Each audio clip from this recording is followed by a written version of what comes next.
اجتماعات مهاجرین هیچ گروه وطنایی به شکل انفرادی از این فرصت استفاده از زمین نداشت. هر اجتماعی که در اینجا پیشرفت کرده او پیشرفت گروهی کرده. پیشرفت گروهی چرا کرده؟ به خاطر که تانستن که اتحاد و اتفاق در بین گروه خود مستحکم است. فرهنگ و رنات افغانی ما بسیار کسایی داریم که میدونن چطور اولادهای باید دست بدن، داستانها را قرائت بکنن تا اولادهای ما با قصه و داستانهای خالات ما قرار شود، بیگانه نباشه، با زبان آشنا شود، اقل صنوف را ایجاد شود که با پشتو و فارسی اقل اولادهای ما آشنایی پیدا بکنن. آینده از این کمیونیتی را ما بسیار زیاد خوب میبینم، بخاطر از اینکه در کشور کانادا فرصت های بسیار زیادی وجود داره.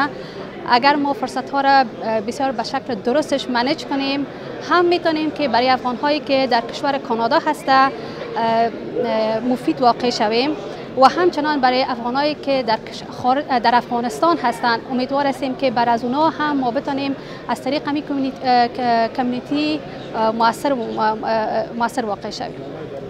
دا ټولنه زما په نظر باندې یو ډیر مهم او مثبت ګام دی.